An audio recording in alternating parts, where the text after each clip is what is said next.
Hello student, कैसे हो आप सब। आशा है आप सब अच्छे होंगे और मन लगाकर पढ़ रहे होंगे। आज हम पढ़ाएंगे आदिकाल का नाइन्थ पार्ट पढ़ाएंगे हम। आदिकाल 47 क्वेश्चन है जो इसमें है। परमात्म प्रकाश के रचनाकार, ये एक रचना है परमात्म प्रकाश। इसके रचनाकार हैं, इसमें बी ऑप्शन है, योगेंद्र जोइंदू। योगेंद्र जोइंदू इसके रचनाकार हैं।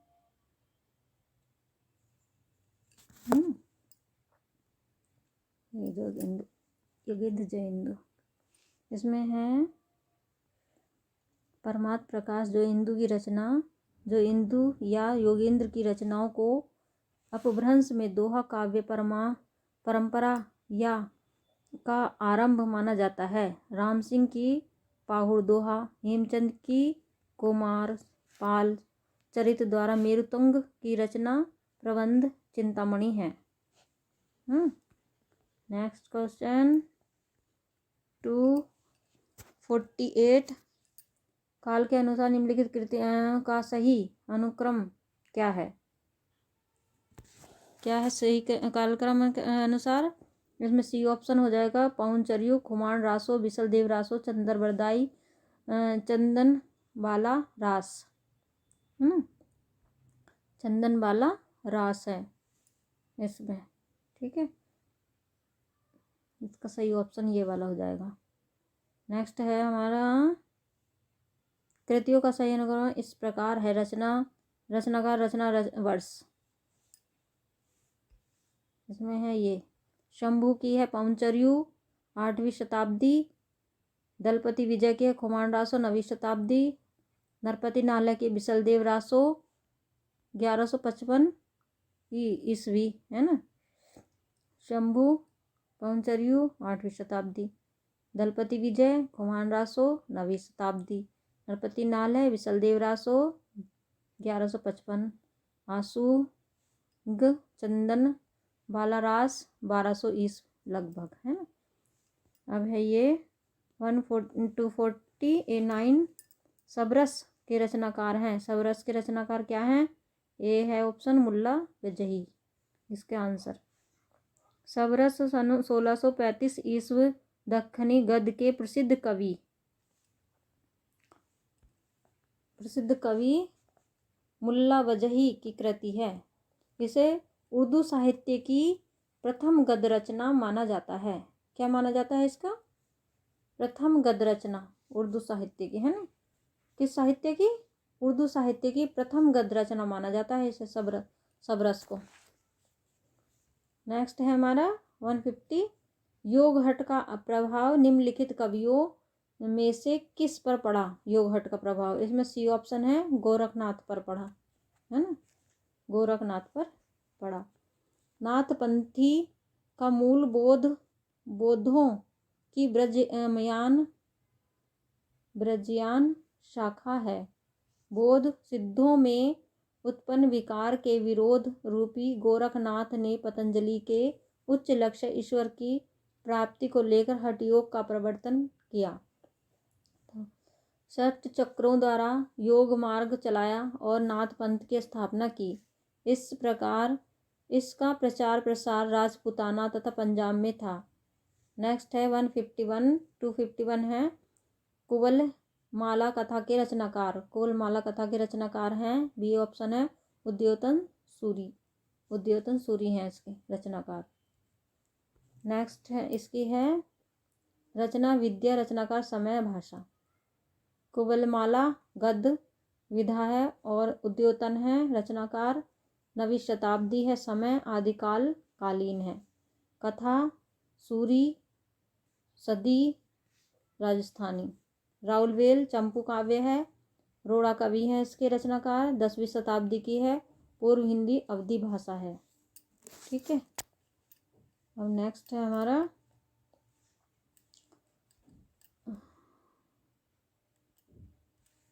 ये उक्ति व्यक्ति प्रकरण दामोदर 12वीं शताब्दी, उक्ति व्यक्ति प्रकरण है दामोदर, 12वीं शताब्दी।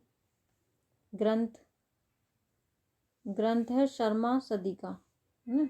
वर्ण रत्नाकर शब्दकोश ग्रंथ है ये ज्योतिश्वर ठाकुर का, 14वीं शताब्दी। मैथिली भाषा है।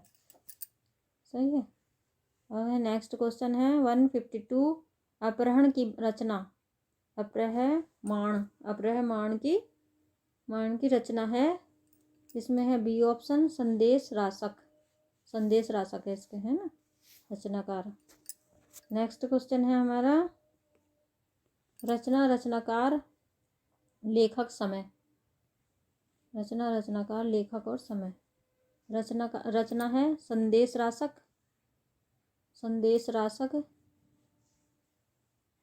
राशक अब्दुल रहमान, 13वीं शताब्दी आरंभ।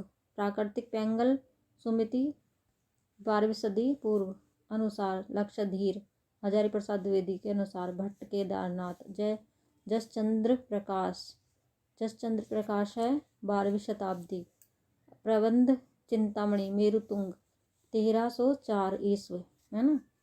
153 है 8वीं शताब्दी के कवि हैं कौन?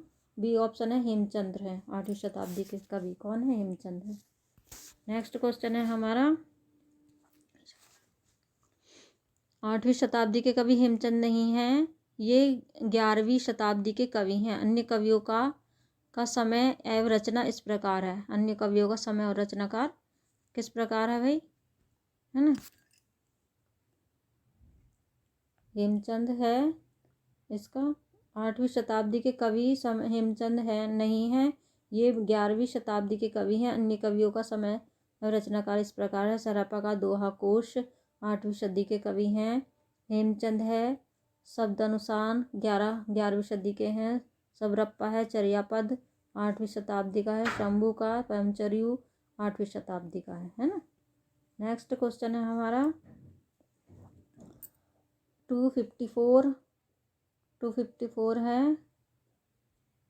254 पुष्पदंत की प्रबंध रचना है। बी ऑप्शन अणिया कुमार चर्यु, है ना। पुष्पदंत की प्रबंध रचना अणिया कुमार चर्यु है। अन्य रचनाओं के रचनाकार इस प्रकार है। रिठेणमी चर्यु, अरिष्टनेमी चर्यु चरित्र शंभु है। पौंचर्यु पदचरित्र शंभु प्रबंधक काव्य है। भविष्यत कहा या सूर्य पंचमी धनपाल की है। नेक्स्ट क्वेश्चन है मैथिली हिंदी में रचित गद्य की पहली पुस्तक है। वर्ण रत्नाकर है। पहली पुस्तक क्या है? वर्ण रत्नाकर है। इसमें मैथिली भाषा की हिंदी गद्य की प्रथम पुस्तक वर्ण रत्नाकर है। इसके लेखक ज्योतिश्वर ठाकुर हैं। यह शब्दकोश ग्रंथ की और इसका रचनाकाल 14वीं शताब्दी का पूर्वार्ध माना जाता है ना। 256 है। रचना काल की दृष्टि से निम्नलिखित कृतियों का सही अनुक्रम है। ए ऑप्शन दोहा कोश, श्रवकाचार, संदेश राशक, कीर्तिलता है इसका, है ना। नेक्स्ट क्वेश्चन है हमारा, इसकी व्याख्या है। ये आंसर इसका इस तरह से है, व्याख्या के रूप में दिया गया है। दिए गए कृतियों का सही अनुक्रम इस प्रकार है। इसमें रचना प्रकाश वर्ष रचनाकार दोहा कोश है 8वीं शती सरहपा। श्रवकाचार है 933वीं जैन आचार्य देवसेन। संदेश राशक है 12-13वीं शती अब्दुल रहमान। संदेश राशक कीर्तिलता है 1323 ईस विद्यापति। दोहा काश का संपादन डॉक्टर प्रबोध चंद बागची ने किया। इसमें नेक्स्ट क्वेश्चन है हमारा 157 है। 157 निम्नलिखित रचनाओं को उनके रचनाकारों के साथ सुमेलित कीजिए। सूची और फर्स्ट सूची सेकंड, है ना। सूची फर्स्ट और सूची सेकंड के अनुसार है। इसमें है ए ऑप्शन हमारा सही हो जाएगा, है ना। ए ऑप्शन है हमारा 1 का 3, ए का 3 और बी का 2, सी का 1, डी का 5। ठीक है, इस तरह से हो जाएंगे। इसमें है कुमार प्रतिबोध है 12वीं सदी 1184 ईस्व सोम प्रभु सूरी का। ठीक है, सोम प्रभु सूरी का। और प्रबंध चिंतामणि है 14वीं सदी 1304 ईस्व मेरुतुंग का। ठीक है, अब है नेक्स्ट कुमारपाल चरित्र है हेमचंद्र का। कुमारपाल चरित्र है हेमचंद का। हमीर रासो है 1357 ईस्वी सारंगधर का। परमाल रासो है अलखंड 1230 ईस्व जगनिक का। ठीक है, निम्नलिखित में 258 निम्नलिखित रचनाओं को उनके रचनाकारों के साथ सुमेलित कीजिए। फर्स्ट सूची और सेकंड सूची है ना, फर्स्ट सूची और सेकंड सूची को सुमेलित कीजिए। इसका है हमारा बी ऑप्शन है ये। ठीक है, अब इसके रचनाकार और रचना दयालदास है रिठोड़ारी ख्याति। गोरखनाथ है विरोट विराट पुराण। पुष्पदंत है उत्तर पुराण।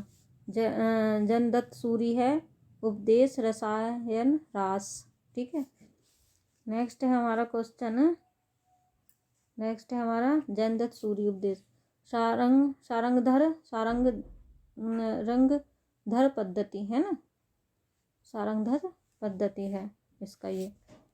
नेक्स्ट क्वेश्चन है हमारा 259 सिद्धों की साधना में शून्य का पूरक तत्व था। क्या था पूरक तत्व? डी ऑप्शन है ज्ञान। ज्ञान था, है ना। यूपी पीजीटी 2000 में आया ये क्वेश्चन। हिंदी साहित्य के आदिकाल सिद्ध साधक योगियों की काव्य रचनाओं में उल्लेख शून्य का पूरक तत्व ज्ञान था।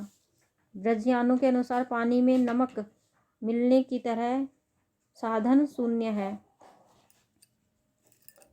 नेक्स्ट क्वेश्चन है हमारा साधन शून्य में विलीन होकर महासुख की दशा को प्राप्त करता है। ठीक है, महासुख की दशा को क्या करता है? महासुख की दशा को प्राप्त करता है ये।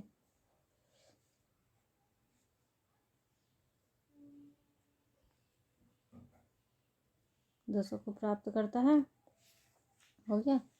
नेक्स्ट क्वेश्चन है हमारा हाँ ये नहीं है इसका क्वेश्चन, इधर कहाँ है, ये है इसका क्वेश्चन 160 है क्वेश्चन हमारा।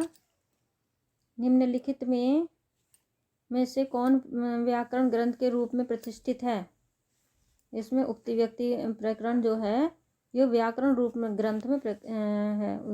उक्ति व्यक्ति प्रकरण अत्यंत महत्वपूर्ण व्याकरण ग्रंथ है जो पंडित दामोदर शर्मा द्वारा लिखा गया है। नेक्स्ट क्वेश्चन है 261 काल क्रमानुसार संगीत क्रम क्या होगा? काल क्रमानुसार संगीत क्रम क्या होगा? इसमें हमारा बी ऑप्शन हो जाएगा सही। बी ऑप्शन राइट ऑप्शन है। कुबलय माला राउलवेल उक्ति व्यक्ति प्रकरण कीर्तिलता, यही है सही है। इसमें है कालक्रम अनुसार संगत क्रम होगा। संगत क्रम रचना लेखक उपनाम है ना, रचना लेखक और उपनाम है इस प्रकार। इसका है ये कुबलय माला उद्योतन सूरी 9वीं शताब्दी, राउलवेल रोडा कवि 11वीं शताब्दी, उक्ति व्यक्ति प्रकरण दामोदर 12वीं शताब्दी, कीर्तिलता विद्यापति 14वीं शताब्दी। 162 है कालक्रम की दृष्टि से इनमें सबसे पुराने कवि हैं विद्यापति। डी ऑप्शन इसका सही हो जाएगा। यूपी पीजीटी 2002 में आया हुआ क्वेश्चन है ये, है ना। कालक्रम की दृष्टि से इनमें सबसे पुराने कवि विद्यापति हैं। निम्नलिखित कवियों में कालक्रम इस प्रकार है। विद्यापति है 1350 ईस्व 1450 ईस्व तक। सूरदास है 1478 ईस्व 1583 ईस्व तक। तुलसीदास है 1532 ईस्व से 1623 ईस्व तक। बिहारी है 1595 से 1663 ईस्वी तक। ठीक है। नेक्स्ट क्वेश्चन है 263, निम्नलिखित में से कौन सा नाथपंथी साधकों में शामिल नहीं है? कौन सा नहीं है शामिल नाथपंथ? इसमें है कड़प्पा। कड़प्पा जो है ना, इनका आंसर है सी ऑप्शन। कड़प्पा नाथपंथों में शामिल नहीं है, साधकों में शामिल नहीं है ना। नाथपंथों नाथ संप्रदाय के प्रवर्तक मत्स्येंद्र नाथ एवं गोरखनाथ थे। शिव के उपासक नाथ योगियों की संख्या 9 थी। इसमें गोरखनाथ, मत्स्येंद्रनाथ, जलंधरनाथ, चौरंगीनाथ, गोपीचंद्र, भरथरी, चुकरनाथ तथा जलधरी वाव आदि ने नाथ आदि साहित्य का विकास किया। कड़प्पा आदिकालीन सिद्धों की संख्या है 84, है ना, 84 है सिद्धों की संख्या। नेक्स्ट क्वेश्चन है हमारा 264 क्वेश्चन है, गोरखनाथ नामक पुस्तक के संपादक? सी ऑप्शन है डॉक्टर पीतम्बर दत्त बड़थवाल। गोरखबानी नामक पुस्तक के संपादक डॉक्टर पीतम्बर दत्त बड़थवाल हैं। प्रस्तुत पुस्तक का प्रकाशन हिंदी साहित्य सम्मेलन प्रयोग से हुआ। इसमें गोरखनाथ के 14 ग्रंथों की प्रामाणिक मानकर उनका वर्णन किया गया है।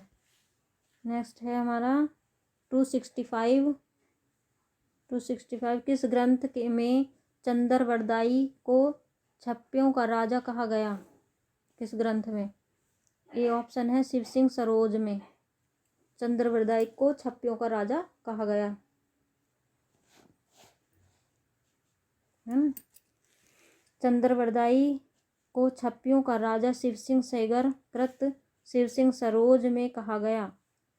वीर रस के साथ साथ चंद्रवरदाई नाथ सिख वर्णन का ग्रंथ श्रृंगार के वर्णन में कुशल थे। इस आधार पर शिव सिंह सरोज में उन्हें छप्पियों का राजा कहा गया है ना। नेक्स्ट है हमारा 166, आदिकालीन काव्य ग्रंथों में कथा कहने की परंपरा को लक्ष्य करके पृथ्वीराज रासो के संदर्भ में किस आलोचक ने लिखा कि कथा की परीक्षा इतिहास की दृष्टि से नहीं, काव्य की दृष्टि से होनी चाहिए। पुरानी कथाएं काव्य ही अधिक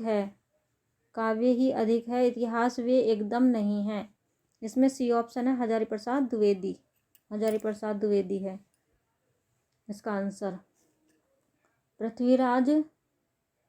पृथ्वीराज रासो के संदर्भ में आचार्य हजारी प्रसाद द्विवेदी ने लिखा है कि कथा की परीक्षा इतिहास की दृष्टि से नहीं, काव्य की दृष्टि से होनी चाहिए।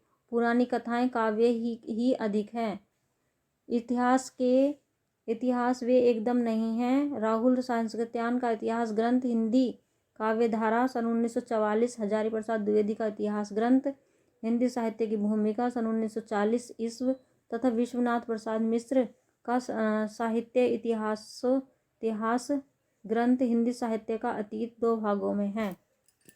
नेक्स्ट है हमारा 167, इसमें निम्नलिखित में से सिद्ध साहित्य के विषय में कौन सा कथन सत्य नहीं है? इसमें जो असत्य है ना वो बताना है, सत्य नहीं है।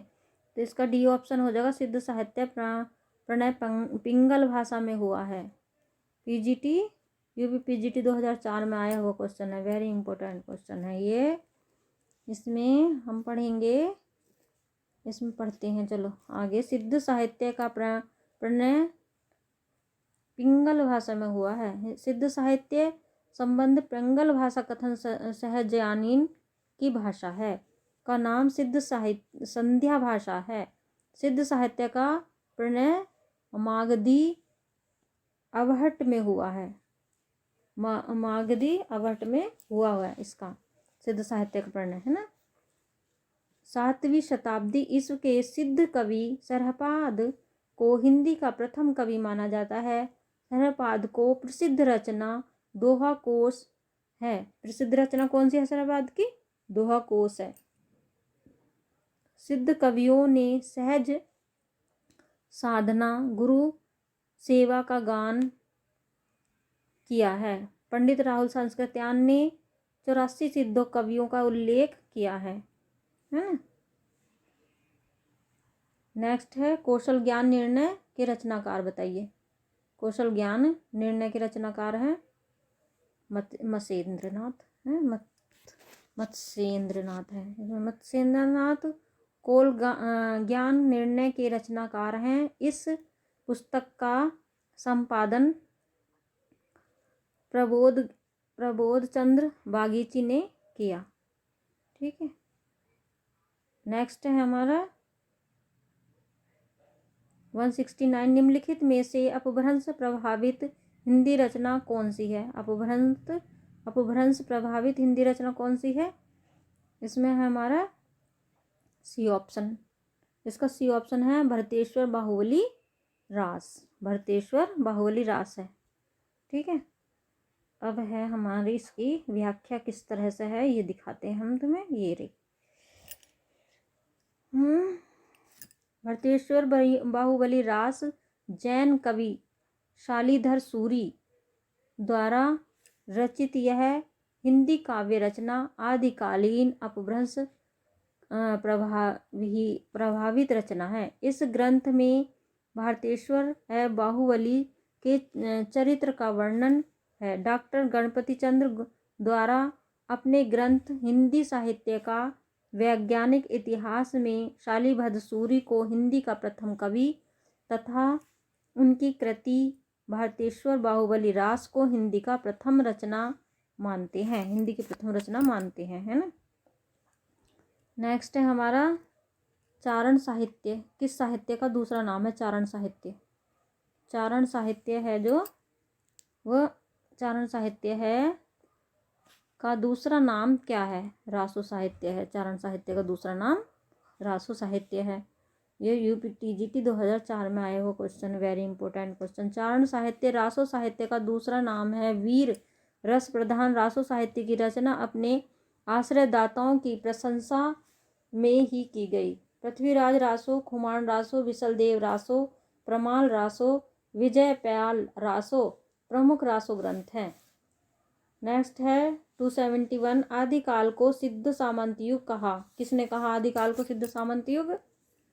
तो ये है राहुल संस्कृत्यान जी ने आदिकाल को सिद्ध सामंत युग कहा।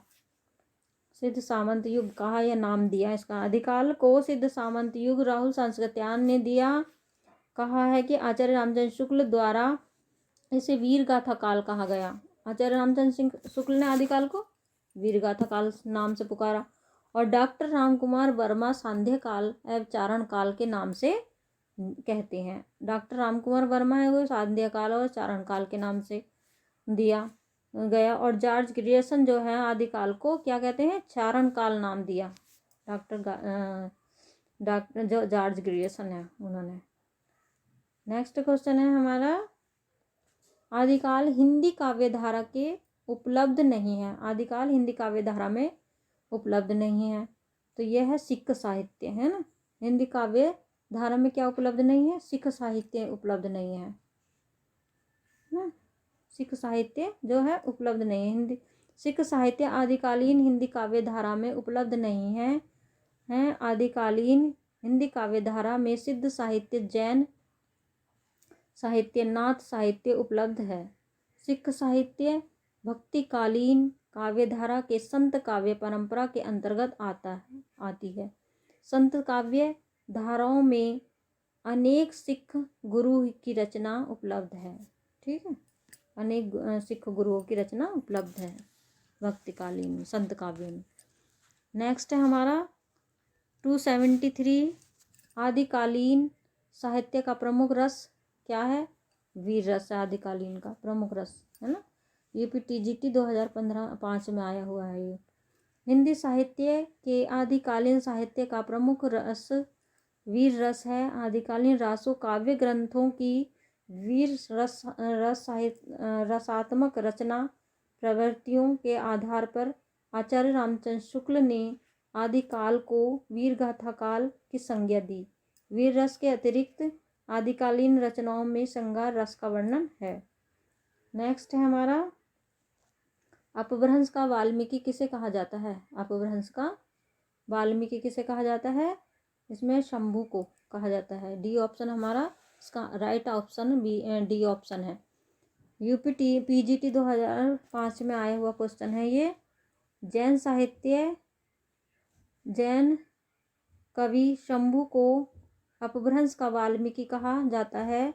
8वीं शती के आदिकालीन कवि शंभू पौंचर्यु, पदम चरित्र, रिठोणमी चर्यु, अरिष्ट नेमी चर्यु, हरिवंश परम पुराण आदि तथा शंभु छंद नामक ग्रंथों की रचना की। पौंचर्यु के राम की कथा पौंचर्यु में राम की कथा तथा अरिष्टनेमी चरित्र, हरिवंश पुराण में कृष्ण की अपभ्रंश के वाल्मीकि शंभू ने अपने रामायण पमचर्यु के में केवल 5 कांड रखे। उनका नाम है वाल्मीकि रामायण से मिलता है। वाल्मीकि रामायण से मिलता है। इन्होंने बालकांड का नाम विद्याधर कांड रखा।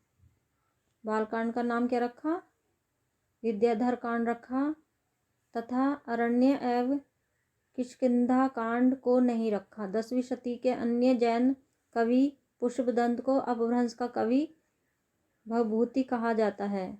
एक अन्य जैन कवि धनपाल ने भविष्यत्कहा नामक प्रसिद्ध कृति की रचना किया है। नेक्स्ट है हमारा 1275। किस विद्वान ने हिंदी साहित्य के आरंभ काल को वीरगाथा काल नाम दिया। इसमें है ये आचार्य रामचंद्र शुक्ल ने वीरगाथा काल नाम दिया। हिंदी किस विद्वान ने प्रारंभिक काल को वीरगाथा काल नाम दिया। आचार्य रामचंद्र शुक्ल ने प्रारंभिक काल को वीरगाथा काल नाम दिया। इसमें इसकी व्याख्या है ये यूपी पीजीटी 2005 में आया हुआ क्वेश्चन है ये। ठीक है, वेरी इंपॉर्टेंट। इसकी व्याख्या देख लेंगे।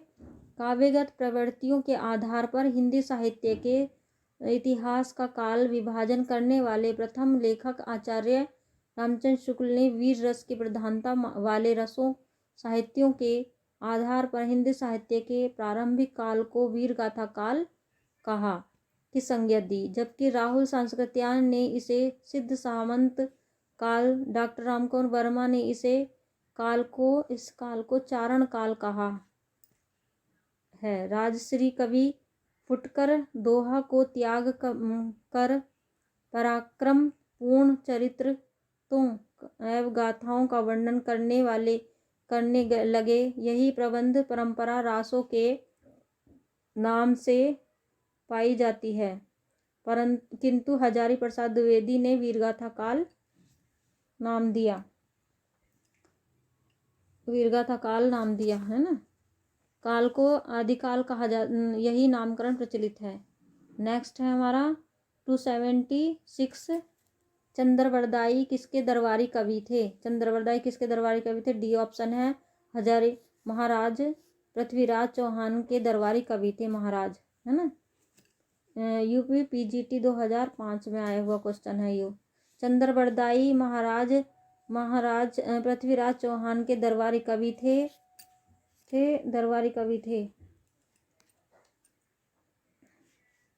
इसमें है चंद्रवरदाई महाराज पृथ्वीराज चौहान के दरबारी कवि थे। चंद्रवरदाई ने अपने आश्रयदाता पृथ्वीराज चौहान के जीवन और उपलब्धियों पर पृथ्वीराज रासो नामक काव्य ग्रंथ में शौर्य, वीरता, पराक्रम अंकन किया और जस चंद्र को देशद्रोह के रूप में प्रस्तुत किया, जबकि जगनिक ने आल्याखंड परमाल रासो नामक काव्य ग्रंथ की रचना की। 177 है पृथ्वीराज रासो किस कवि की रचना है। ए ऑप्शन है चंद्रवरदाई की रचना है। किसकी रचना है। चंद्रवरदाई की रचना है। पृथ्वीराज रासो, ये देखिए कितना वेरी इंपॉर्टेंट क्वेश्चन है ये हमारा।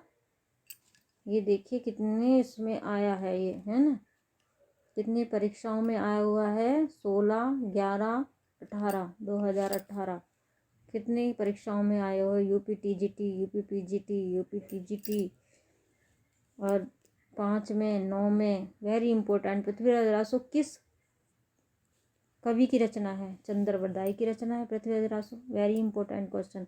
पृथ्वीराज रासो पृथ्वीराज चौहान के आश्रयदाता कवि चंद्रवरदाई द्वारा लिखित काव्य ग्रंथ। आचार्य रामचंद्र शुक्ल ने चंद्रवरदाई को हिंदी का प्रथम महाकवि तथा इनके द्वारा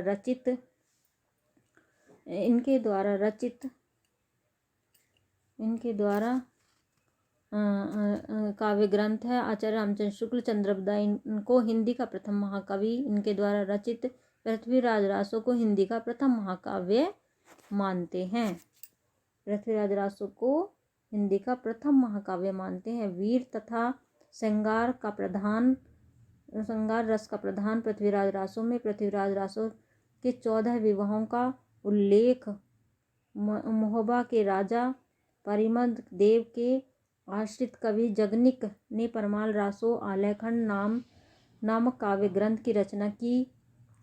मुल्ला दाऊद ने चंदायन नामक काव्य ग्रंथ की रचना की। ठीक है, नेक्स्ट क्वेश्चन है 278 है। शंभू को हिंदी का प्रथम कवि माना है। किसने माना है शंभू को हिंदी का प्रथम कवि? शंभू को हिंदी का प्रथम कवि रामकुमार वर्मा ने माना है। रामकुमार वर्मा ने माना है हिंदी का। शंभू को हिंदी का प्रथम कवि किसने माना है? रामकुमार वर्मा ने माना है। ठीक है, यूपी पीजीटी 2009 में आया हुआ क्वेश्चन है। वेरी इंपॉर्टेंट क्वेश्चन है। इसको सभी बच्चे बहुत ध्यान से करेंगे और पढ़ेंगे और इसके नोट्स बनाते चले जाएंगे। साथ साथ में आप नोट्स बनाते चले जाएं सभी स्टूडेंट।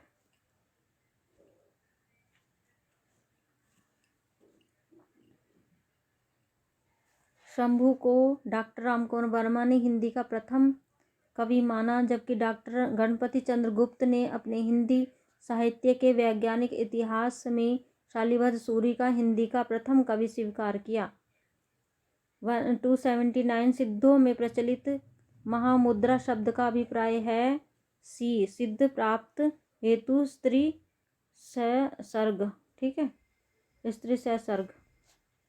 नेक्स्ट क्वेश्चन है सी है सिद्धों में प्रचलित महामुद्रा शब्द का अभिप्राय है सिद्धों में प्रचलित महामुद्रा शब्द का अभिप्राय है सिद्ध प्राप्ति हेतु स्त्री प्रसंग। हिंदी के सिद्धों का संबंध बौद्ध धर्म ब्रजयान शाखा से है, जिसमें महामुद्रा को व्याख्यायित करते हुए कहा गया है कि तांत्रिक उपासना में वह साधना सिद्ध योगियों जिसे साधना अपनी सहचर बनाकर साधना करता है, तब उस साधना पद्धति को महामुद्रा कहा जाता है। सिद्ध साहित्य के प्रथम कवि हिंदी के भी प्रथम कवि सरहपा ने अपने ग्रंथ दोहा कोश में सिद्ध हेतु 4 मुद्राओं का वर्णन किया है। कर्म मुद्रा, धर्म मुद्रा, ज्ञान मुद्रा, महामुद्रा। ठीक है, नेक्स्ट है हमारा 180। आलह और उदल नामक दो वीर सरदारों की वीरतापूर्ण लड़ाइयों का वर्णन मिलता है हमें। ए ऑप्शन परमाल रासो में मिलता है। परमाल रासो 1230 ईस्व का आलखंड की रचना जगनिक ने की। इसमें आलह उदल नामक 2 वीर सरदारों की वीरतापूर्ण लड़ाइयों का वर्णन किया गया है। यह वीरतापूर्ण काव्य आलखंड को सर्वप्रथम सन 1865 ईस्वी में फर्रुखाबाद के तत्कालीन जिलाधीश चार्ल्स इलियट ने प्रकाशित करवाया था। आलखंड बरसात ऋतु में उत्तर प्रदेश में बेसवाड़ा पूर्वांचल बुंदेलखंड क्षेत्र में गाया जाता है। 181 है 281 है। नाथपंथी के प्रणेता कौन थे? नाथपंथियों के प्रणेता कौन थे? सी ऑप्शन है नाथपंथी हैं।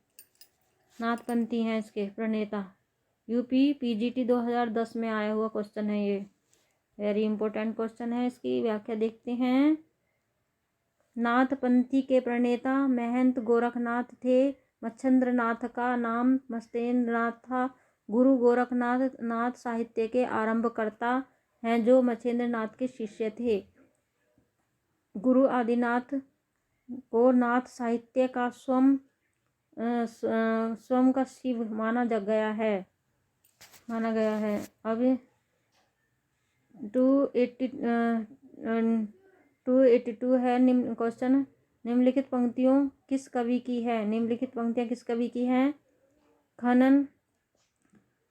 खन्ने खन नयन कौन अनुसरई, खने खन वसन धुली तन भरई। इसमें ए ऑप्शन है विद्यापति है इसके, है ना, विद्यापति है इसका आंसर। इसकी व्याख्या उक्त पंक्तियां कवि विद्यापति की हैं। विद्यापति आदिकालीन कवि थे। कीर्तिलता कीर्तिपदा का पदावली विद्यापति की प्रसिद्ध कृति है। यह अपभ्रंश का भवभूति किसे माना जाता है? अपभ्रंश का भवभूति किसे माना जाता है? पुष्पदंत को माना जाता है अपभ्रंश का भवभूति, पुष्पदंत को। ठीक है, पुष्पदंत को माना जाता है ये अपभ्रंश का भवभूति। यूपी पीजीटी 2010 में आया हुआ क्वेश्चन है, वेरी इंपॉर्टेंट क्वेश्चन है, इसको भी देखेंगे। नेक्स्ट है हमारा, इसकी व्याख्या देखिए इस क्वेश्चन की। पुष्पदंत को अपभ्रंश का भवभूति कहा जाता है। अपभ्रंश के दूसरे कवि पुष्पदंत 10वीं शताब्दी में पैदा हुए थे। वे क्या थे? शैव, किंतु बाद में अपने आश्रयदाता के अनुसार जैन हो गए थे। ये अपने को अभिमान मेरु कहते थे। क्या कहते थे? अभिमान मेरु कहते थे। 284 है गद्य पद मिश्रित चंपू काव्य क्या है? तो इसका सी ऑप्शन है राउलवेल है ये, है ना। राउलवेल कवि रोडा कवि द्वारा रचित एक चंपू काव्य है ना, चंपू काव्य है ये। उक्ति व्यक्ति प्रकरण दामोदर पंडित द्वारा रचित व्याकरण ग्रंथ है ये, है ना। ये कैसा ग्रंथ है? व्याकरण ग्रंथ है ये प्रसिद्ध। और स्थूलभद्र रास जैन धन सूरी की रचना है। ठीक है। 185 निम्नलिखित में कौन सा नाम आदिकाल का नहीं है? आदिकाल का जो नाम है वह कौन सा नहीं है? तो इसमें है हमारा बी ऑप्शन सही हो जाएगा इसका। बी ऑप्शन सही है, गद्यकाल आदिकाल का नाम नहीं है। गद्यकाल आदिकाल का नाम नहीं है, अपितु गद्यकाल को आधुनिक काल को कहा जाता है। गद्यकाल आदिकाल का नाम नहीं है, अपितु गद्यकाल को आधुनिक काल को कहा जाता है। इसका समय 1883 के से आरंभ होता है तब तथा अब तक चल रहा है इसका, है ना। आदिकाल का नामकरण है, आदिकाल का नामकरण देख लेंगे, है ना। आदिकाल का नामकरण इस प्रकार है, देखिए आदिकाल का नाम विभिन्न प्रकार से लिया गया है और विभिन्न विद्वानों ने विभिन्न प्रकार से इसका आदिकाल का नाम रखा है। तो चारण काल नाम रखा है जॉर्ज ग्रियर्सन ने। आरंभिक काल नाम रखा है मिश्र बंधुओं ने। बीजपन काल नाम रखा है आचार्य महावीर प्रसाद द्विवेदी जी ने, है ना। और वीरगाथा काल नाम रखा है आचार्य रामचंद्र शुक्ल ने वीरगाथा काल नाम दिया है। सिद्ध सामंत काल पंडित राहुल सांस्कृत्यायन जी ने। वीर काल नाम रखा है आचार्य विश्वनाथ प्रसाद मिश्र ने। संध्या काल एवं चारण काल डॉक्टर रामकुमार वर्मा जी ने कहा है ये। आदिकाल आचार्य हजारी प्रसाद द्विवेदी जी ने कहा है आदिकाल, है ना। ये आदिकाल के नाम। आधार काल कहा है सुमन राजे ने। यस, आधार काल किसने कहा है? सुमन राजे ने। अब क्वेश्चन है हमारा 186। 186 है हमारा क्वेश्चन। इसमें कौन सा कवि आदिकाल का नहीं है? तो इसमें हमारे चंद्रवरदाई आदिकाल के कवि हैं, जगनिक भी है, दलपति विजय भी है, ये सब आदिकाल के कवि हैं, है ना। तो ये जो सी ऑप्शन है ये नहीं है, नावादास। नावादास आदिकाल के कवि नहीं है। नावादास भक्ति काल के सगुण काव्यधारा के राम भक्ति शाखा के कवि हैं तथा नावादास को गोस्वामी तुलसीदास के समकालीन कवि चंद्रवरदाई, जगनिक, दलपति विजय तीनों आदिकाल को रासो साहित्य काव्य परंपरा के कवि रासो साहित्य का वर्णन वीरगाथा काल के अंतर्गत आता है। ठीक है, नेक्स्ट हमारा 287 है।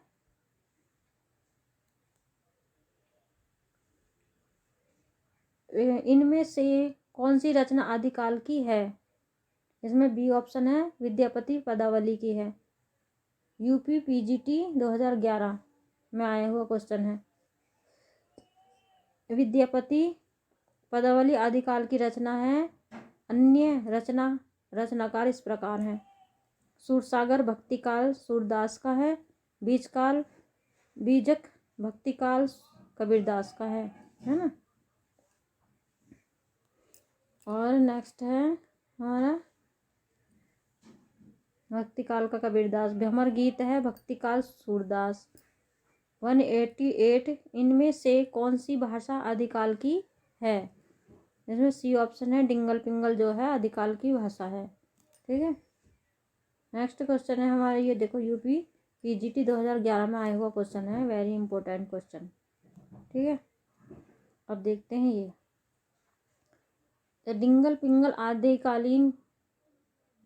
पिंगल भाषा आदिकालीन है कि है अन्य भाषाओं इस प्रकार है। ब्रज भाषा भक्तिकालीन व रीतिकालीन है। अवधी भाषा भक्तिकालीन है। खड़ी बोली आधुनिक कालीन है। ठीक है, 189 अपभ्रंश के प्रथम महाकवि कौन है? शंभु हैं। अपभ्रंश के प्रथम महाकवि कौन है? शंभु हैं।